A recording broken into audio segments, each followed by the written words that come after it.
Vancouver Canucks take down the Ottawa Senators 4-2 on Sunday, April 24th.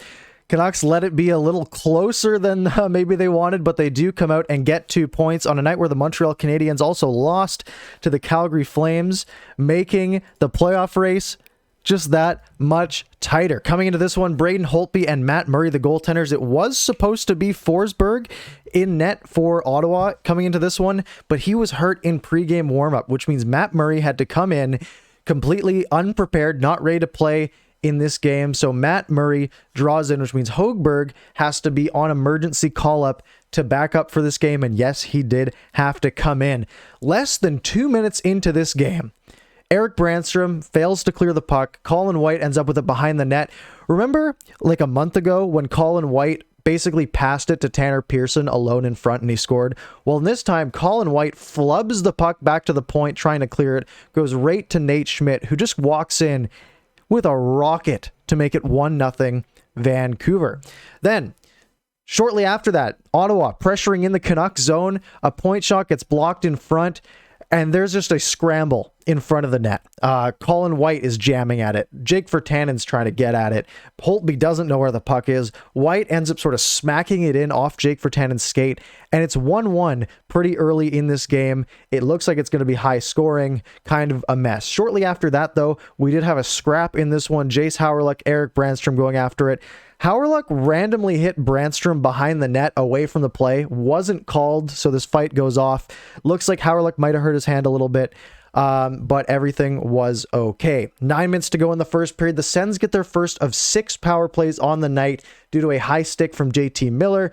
Really good penalty kill on this one and for the remainder of them as well. But a few minutes after that, Quinn Hughes takes his first penalty of the game as well. Joins in on the rush, looking to maybe get a goal here. Takes the puck into the corner of the Ottawa zone, slips, falls, loses it, gives the puck away, and then trips the guy that he gave the puck away to. So the Canucks again on another penalty kill.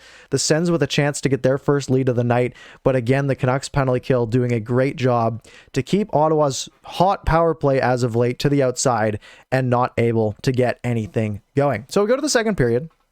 We're tied at 1. Everything's fine. And the Canucks go to a power play about 4.5 minutes in. Murray gets a trip, or Matt Murray basically trips up Jake Virtanen, who's in front of the net, trying to basically make a little wrap move with his stick, trying to pot one home. Murray ends up taking his legs out with the stick. We think it's a penalty. Murray skates over to the bench. John Garrett says, oh, it looks like he's got an equipment problem. And then Matt Murray just walks down the tunnel. He's gone. Which means Högberg, who wasn't even supposed to be dressed for this game, didn't take warm-up because Forsberg got hurt in warm-up, has to come into this game. So the Canucks are on the power play against a goalie who hasn't seen a shot today. And about 10 seconds into this power play, Högberg gets run over by Nikita Zaitsev. He's fine, but Ottawa was almost out of goalies there. And then on this power play, Brock Boeser gets the puck on the side of the face-off circle, just rips it. This was vintage Brock Boeser. Tanner Pearson, excellent screen in front, but Brock Boeser just rips it home. Canucks up 2-1. Now then, about 12.5 to go in the second period. Quinn Hughes takes his second penalty, another trip. Again, a pretty obvious call. Couple of decent chances on this one for Ottawa. Ends up getting killed off. And then another penalty for the Vancouver Canucks. A double minor for Jake Virtanen for a high stick. So the Canucks are on their 4th penalty kill of the game about halfway through the second. But again, the Canucks kill this one off. But right after that, Formenton for the Sens gets on a breakaway. Myers slashes him kind of in like the side here. Just sort of gets the stick on him. Formenton still gets a decent chance off. The refs call it a penalty shot. So right after the Canucks have battled 4 penalty kills, Braden Holtby has to face a penalty shot. Formenton sort of comes in slow on the right side, speeds up, quick shot, and Braden Holtby makes the save. Canucks still up 2-1, and we go into the third period. In the third period, about 2 minutes in, Formenton, a pretty dangerous interference penalty, knocks Travis Boyd from a sort of dangerous distance into the boards. It gets called interference. Boyd did sort of pop back up. He looked like he was fine. And again, this one was killed off. Canucks power play couldn't get anything going on this one.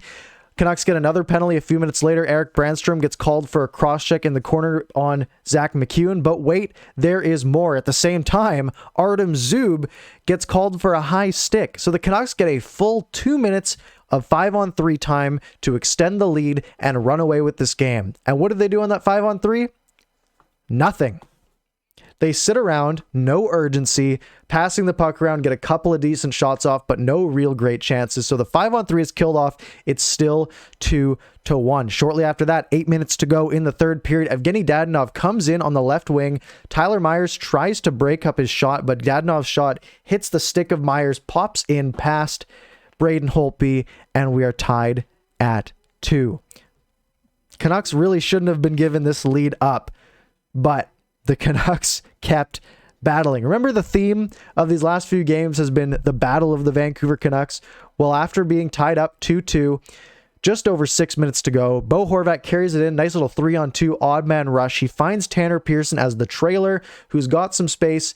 He just walks in and scores. He just shoots it past Högberg, and the Canucks are back on top 3-2, and then JT Miller takes a hooking penalty. So Ottawa, a chance to tie this game up with about 5 minutes to go after JT Miller's hooking call, and the Canucks just perfection on this penalty kill, making it 0 for 6 for the Ottawa power play on the night. Högberg goes to the bench, and net is empty with about 1.5 minutes to go. A broken play. Tyler Mott steals the puck down low, feeds it to Horvat, back down behind the net to Mott, who feeds JT Miller in front, who goes 5-hole on Thomas Chabot to make it 4-2, and that's how this game ends.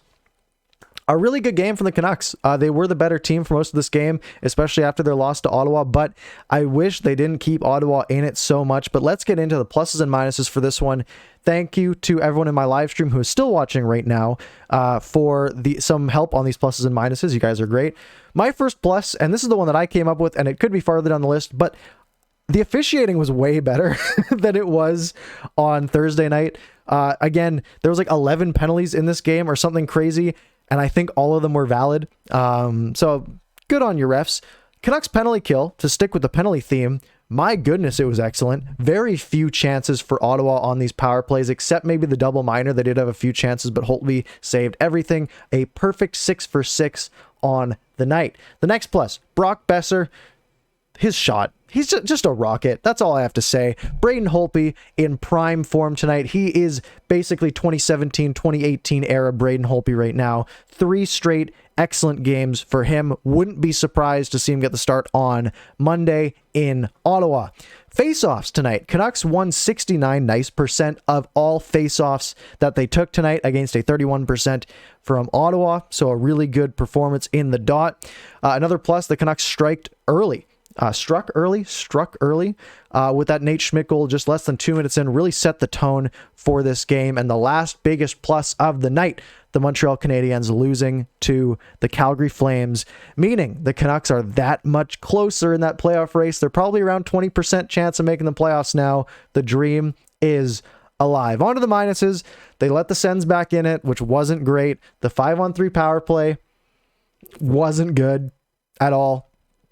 And the biggest minus came during the Habs and Flames game. Chris Johnson was on at the intermission and said that Elias Pettersson is apparently doing well in his return, but he's likely done for the remainder of the regular season, which is a huge pain to the Canucks' playoff chances if they do want to advance. But again, Pettersson's long-term health is more important than this season, so if keeping him out means that he'll be 100% for next season, I'm 100% okay with that decision. Game puck for this game goes to Braden Holtby. Again, excellent game from Holtby. Loved that from him. Just was really good positionally all game. And this is something we've talked about with Thatcher Demko a lot this year, how he's not scrambly. He basically gets in position. You don't see him move a lot, and it makes saves look easy. And that's, again, what we saw from Braden Holtby in this one. Anyways, that's all I've got for this video.